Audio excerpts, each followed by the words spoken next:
Hello दोस्तों, स्वागत है एक बार फिर से आपके अपने YouTube channel ABR science classes के अंदर। तो दोस्तों, आज हम लोग बात करने वाले हैं क्लास 10 बायोलॉजी की चैप्टर 3 के VBI ऑब्जेक्टिव क्वेश्चन के बारे में। दोस्तों, ये जो क्वेश्चन है ये क्वेश्चन परीक्षा में कई बार पूछा हुआ है, इसलिए दोस्तों इस क्वेश्चन को अच्छी तरह से पढ़िएगा। और हाँ दोस्तों, इससे पहले मैंने फिजिक्स, केमिस्ट्री और बायोलॉजी का दो चैप्टर का ऑब्जेक्टिव बनाकर वीडियो डाल दी है।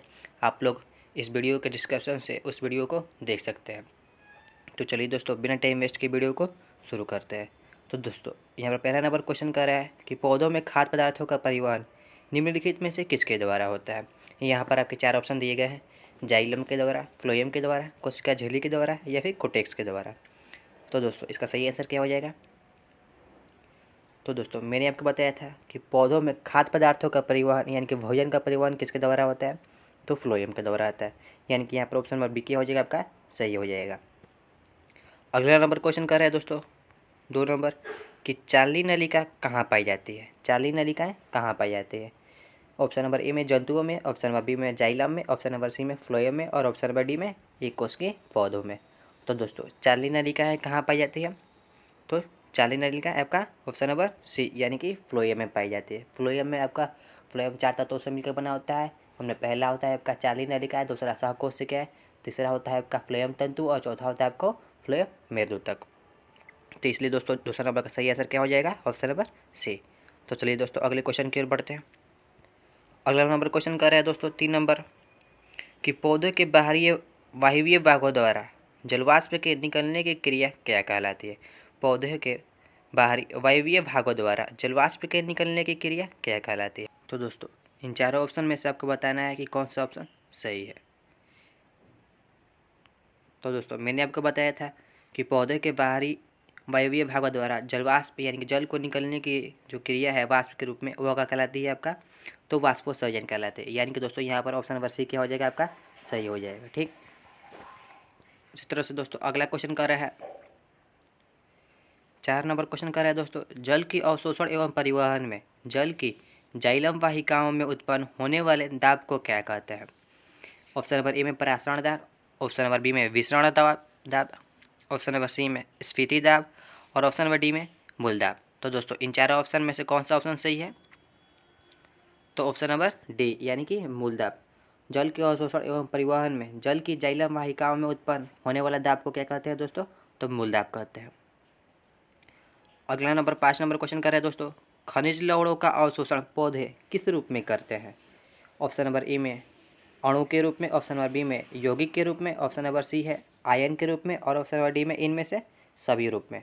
तो दोस्तों, खनिज लवणों का अवशोषण पौधे किस रूप में करते हैं, तो आपको पता होगा कि आयन के रूप में करते हैं। यानी कि ऑप्शन नंबर सी क्या हो जाएगा, यहाँ पर सही हो जाएगा। अगला नंबर क्वेश्चन यानी कि 6 नंबर क्वेश्चन कर रहे हैं दोस्तों, औसतन एक पेड़ अपने जीवन काल में अपने भार के कितना गुना जल वाष्पोत्सर्जित करता है। 2 गुना, 4 गुना, 100 गुना या फिर 10,000 गुना। तो दोस्तों, इसका सही आंसर क्या हो जाएगा, ऑप्शन नंबर सी यानी कि 100 गुना। एक पौधे अपने जीवन काल में अपने भार के 100 गुना के बराबर जल वाष्पोत्सर्जित के रूप में बाहर निकालता है। दोस्तों, ये जो क्वेश्चन है ये बहुत VBI है, मैंने आपको पहले ही कही है, इसलिए दोस्तों आप लोग इसको बढ़िया से याद कर लीजिएगा। और इस वीडियो का मैं PDF भी आपका डिस्क्रिप्शन में दे दूंगा, आप लोग वहाँ से जाकर इस क्वेश्चन का PDF डाउनलोड कर लीजिएगा। 7 नंबर क्वेश्चन कर रहा है दोस्तों, पौधे में खाद्य पदार्थों का स्थानांतरण किधर से किधर होता है।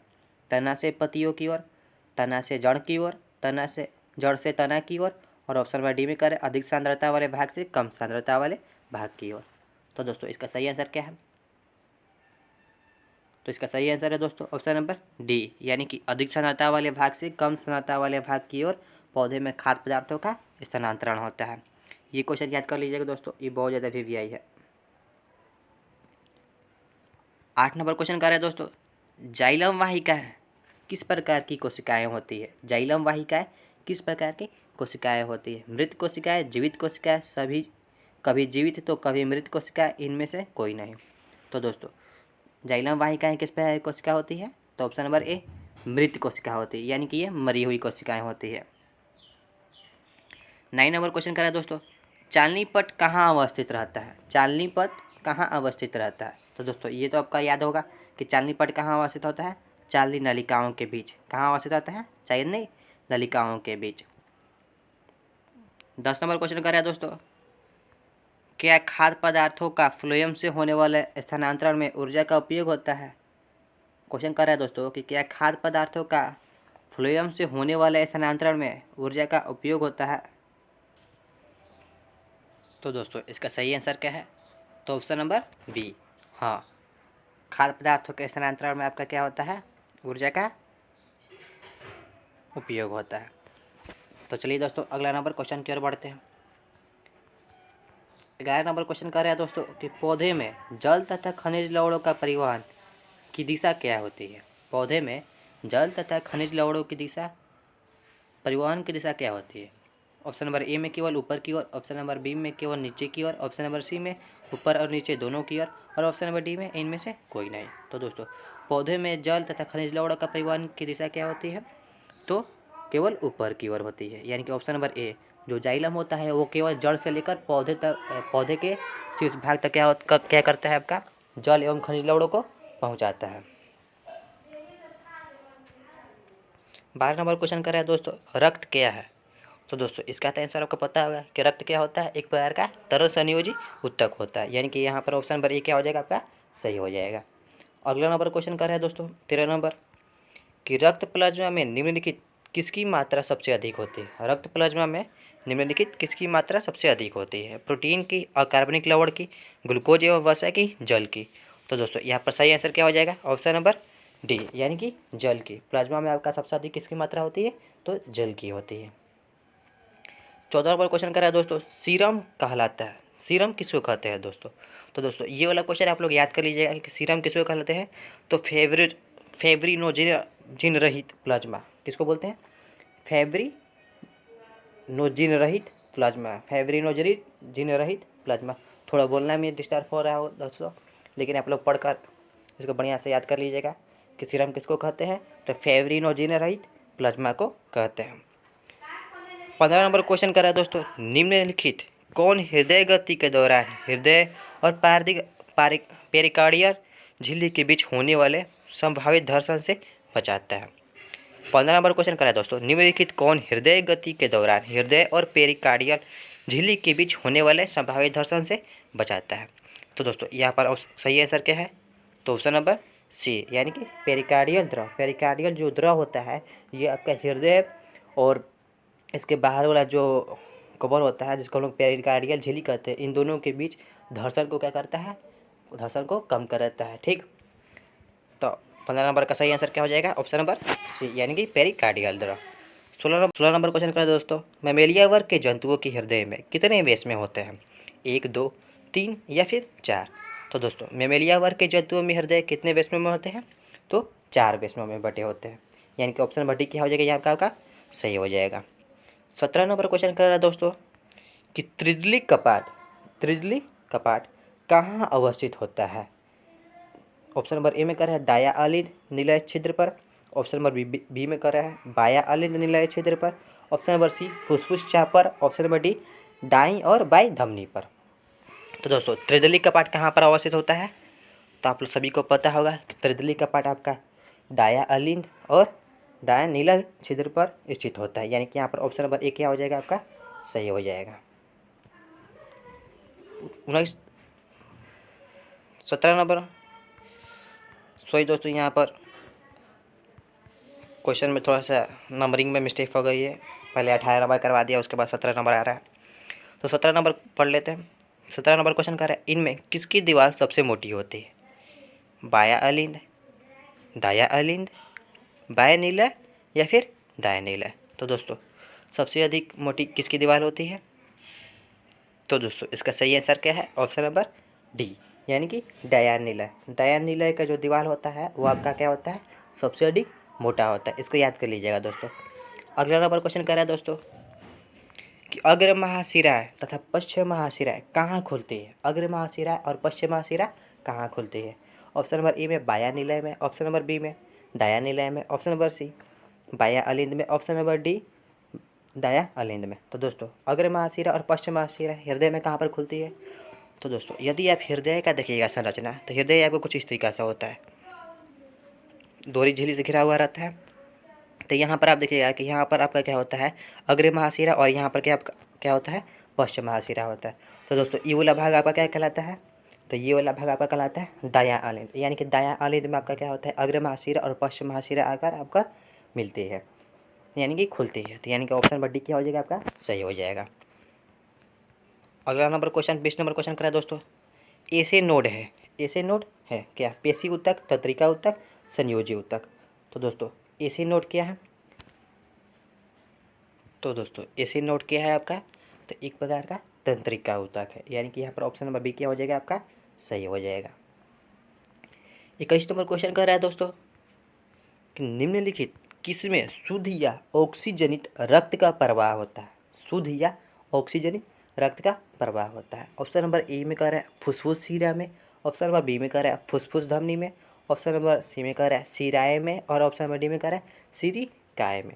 तो दोस्तों यहाँ पर सही आंसर क्या हो जाएगा, तो इससे पहले मैं इस क्वेश्चन के आंसर देने से पहले मैं आपको दोस्तों यहाँ पर कुछ बताना चाहूँगा कि जो शीरा होती है ना, ये शीरा का मेन काम होता है अशुद्ध रक्त को ले जाना, लेकिन इसके आगे यदि फुसफुस लग गया तो ये जो फुफ्फुस है ये काम उल्टा कर देता है, यानी कि शीरा का काम है आपका खाली सिर्फ अशुद्ध रक्त को ले जाना, लेकिन इसके आगे यदि फुफ्फुस शीरा हो गया तो इसका काम हो जाएगा आपका शुद्ध रक्त को ले जाना। उसी तरह से दोस्तों धमनी का काम होता है शुद्ध रक्त को ले जाना, लेकिन यदि इसके आगे फुफ्फुस लग गया तो उसका अर्थ उल्टा हो जाएगा, वो जो होगी आपका नली वो आपका अशुद्ध रक्त को लेके जाती है। तो यहाँ पर आपको पूछा है कि शुद्ध रक्त और ऑक्सीजनित रक्त कौन ले जाता है, तो यहाँ पर देखिए दोस्तों शीरा है, लेकिन शीरा का आगे क्या है, आपका फुफ्फुस है। तो मैंने अभी बताया है कि यदि शीरा के आगे फुफ्फुस लग गया तो ये आपको क्या करता है, शुद्ध रक्त को ले जाने का कार्य करता है, यानी कि यहाँ पर ऑप्शन नंबर 21 का, क्वेश्चन नंबर 21 का कौन सा आंसर सही हो जाएगा, ऑप्शन नंबर ए सही हो जाएगा, यानी कि फुफ्फुस शिरा में क्या होता है, आपका शुद्ध या ऑक्सीजनित रक्त का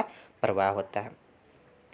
अगला नंबर 22 नंबर क्वेश्चन कर रहा है दोस्तों, रक्तचाप का सामान्य से अधिक हो जाना क्या कहलाता है, रक्तचाप का सामान्य से अधिक हो जाना क्या कहलाता है, हृदयघात, हाइपरटेंशन, हाइपोटेंशन, सिस्टोलिक प्रेशर।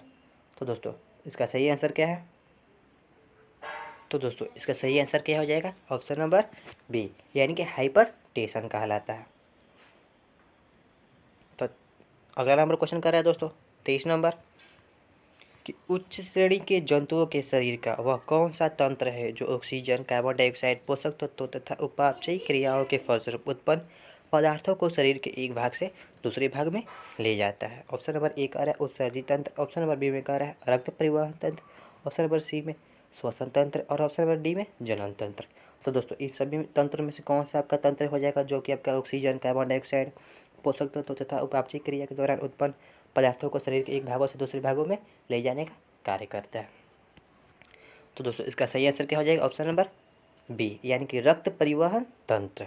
इस तंत्र के माध्यम से आपका क्या होता है दोस्तों कि जो भी ऑक्सीजन होता है, जो भी आपका कार्बन डाइऑक्साइड होता है, या फिर आपका वो उपापचयी क्रिया के दौरान बना कोई पदार्थ होता है, तो उन सभी पदार्थों को क्या किया जाता है, एक स्थान से दूसरे स्थान तक शरीर में पहुँचाया जाता है। 24 नंबर क्वेश्चन करें दोस्तों, रक्त का तरल भाग प्लाज्मा आयतन के हिसाब से पूरे रक्त का करीब कितना % होता है। तो दोस्तों इसका तो आंसर आपको पता होगा कि रक्त का जो तरल भाग प्लाज्मा होता है वो पूरे रक्त का कितना % होता है, तो 55% होता है, यानी कि यहाँ पर ऑप्शन नंबर सी क्या हो जाएगा, आपका सही हो जाएगा। 25 नंबर क्वेश्चन कर रहा है दोस्तों कि इनमें कौन रक्त को थक्का बनाने में सहायक होता है। ये तो दोस्तों आपने 9th क्लास में ही पढ़ा होगा कि रक्त को थक्का बनाने का कार्य कौन सा करता है।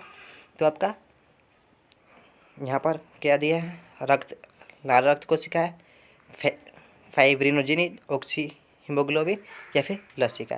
तो दोस्तों यहाँ पर आप लोग जानते होंगे कि रक्त को थक्का बनाने का काम कौन करता है, तो प्लेटलेट्स करता है। कौन करता है, प्लेटलेट्स करता है। पर यहाँ पर क्या आपका प्लेटलेट्स ऑप्शन में दिया है, ऑप्शन नंबर ए में कह रहा है लाल रक्त कोशिका, ऑप्शन नंबर बी में कह रहा है फाइब्रिनोजी, ऑप्शन नंबर सी में कह रहा है ऑक्सी हीमोग्लोबिन, और ऑप्शन डी में कह रहा है लसिका। तो दोस्तों अभी के लिए हम लोग इस क्वेश्चन को छोड़ देते हैं। इस क्वेश्चन का आंसर मैं डिस्क्रिप्शन में दे दूँगा, या फिर अगली वीडियो में मैं इस क्वेश्चन को करवा दूँगा। तो चलिए अगले क्वेश्चन की ओर बढ़ते हैं। 26 नंबर क्वेश्चन कर रहा है दोस्तों, इनमें किसके कारण रक्त लाल दिखाई पड़ता है। तो दोस्तों रक्त का रंग लाल क्यों दिखाई पड़ता है, आप सभी को पता है कि क्या पाया जाता है, हीमोग्लोबिन पाया जाता है। हीमोग्लोबिन के कारण क्या होता है आपका दोस्तों, रक्त का रंग लाल दिखाई पड़ता है। 27 नंबर क्वेश्चन कर रहा है दोस्तों, ऑक्सीजन का वाहक कहलाता है, ऑक्सीजन का वाहक कहलाता है। क्या कहलाता है ऑक्सीजन का वाहक? तो दोस्तों ऑक्सीजन का वाहक किसे कहते हैं? तो आपको पता होगा किसको कहते हैं? हीमोग्लोबिन को कहते हैं। यानी कि यहाँ पर ऑप्शन नंबर डी क्या हो जाएगा आपका? सही हो जाएगा। 28 नंबर क्वेश्चन कराए दोस्तों, फुफ्फुस चाप निम्नलिखित में से कहाँ से निकलती है? सॉरी दोस्तों, यहाँ पर तो ऑप्शन ही दे चुका है। ऑप्शन नंबर बी यहाँ पर देखिएगा आप सभी को, यानी कि फुफ्फुस चाप कहाँ से निकलती है? तो डायानीला से निकलती है। कहाँ से निकलती है? डायानीला से निकलती है। तो यहाँ पर ऑप्शन नंबर बी सही हो जाएगा। अगला नंबर 29 नंबर क्वेश्चन कराए दोस्तों, द्विदलीय कपाट कहाँ अवस्थित रहता है? द्विदलीय कपाट कहाँ पर अवस्थित रहता है? बाएं अलिंद निलय छिद्र पर, दायां अलिंद निलय छिद्र पर, फुफ्फुस चाप पर, या फिर अंतरा अड़िंग भित्ति पर? तो दोस्तों इसका सही आंसर क्या है? तो ऑप्शन नंबर ए, यानी कि बाएं अलिंद और निलय छिद्र पर आपका क्या स्थित रहता है? द्विदलीय कपाट स्थित रहता है। अगला नंबर क्वेश्चन कर रहा है दोस्तों 30 नंबर कि महाधमनी चाप है, इसमें भी दोस्तों आपका आंसर दे दिया है कि महाधमनी चाप कहाँ से निकलती है? तो बायां निलय से निकलती है। कहाँ से निकलती है दोस्तों? आपका बायां निलय से निकलती है। तो यहाँ पर याद कर लीजिएगा कि महाधमनी चाप कहाँ से निकलती है? बायां निलय से निकलती है। यानी कि यहाँ पर ऑप्शन नंबर डी क्या हो जाएगा आपका? सही हो जाएगा। अगला नंबर क्वेश्चन कर रहे हैं दोस्तों कि रक्त परिवहन के दौरान हृदय में रक्त का भरना और फिर उसके बाहर निकलना क्या कहलाता है? रक्त परिवहन के दौरान हृदय में रक्त का भरना तथा फिर उसका बाहर निकलना क्या कहलाता है? सिस्टोल, डायस्टोल, हृदय चक्र या फिर द्विगुण परिवहन? तो दोस्तों रक्त परिवहन के दौरान हृदय में रक्त का भरना और फिर उसका बाहर निकलना क्या कहलाता है? हृदय चक्र कहलाता है। यानी कि सी क्या हो जाएगा आपका? सही हो जाएगा। सबसे अंत वाला क्वेश्चन 32 नंबर क्वेश्चन करा दोस्तों, एक स्वस्थ व्यक्ति के सामान्य स्थिति में रक्तचाप कितना होना चाहिए? एक स्वस्थ व्यक्ति का सामान्य स्थिति में रक्तचाप कितना होना चाहिए? ऑप्शन नंबर ए में कह रहा है 80/120, ऑप्शन नंबर बी में कह रहा है 120/80, और ऑप्शन नंबर सी में कह रहा है 160/100, और ऑप्शन नंबर डी में कह रहा है 100/60। तो दोस्तों इसका सही आंसर क्या है? तो ऑप्शन नंबर बी, यानी कि 120 में क्या होना चाहिए? 80 होना चाहिए। यही आपका रक्तचाप होना चाहिए। तो दोस्तों आई होप कि आपको ये वीडियो अच्छी लगी होगी, आपको ये क्वेश्चन भी समझ में आ गए होंगे। दोस्तों यदि आपको इसी तरह से और भी क्वेश्चन चाहिए और भी वीडियो चाहिए तो प्लीज़ कमेंट में ज़रूर बताएं। और यदि आपको ये वीडियो अच्छी लगी तो वीडियो को लाइक कर दीजिएगा, चैनल को सब्सक्राइब कर दीजिएगा और हो सके तो शेयर कर दीजिएगा। तो दोस्तों मिलते हैं एक नई वीडियो के अंदर।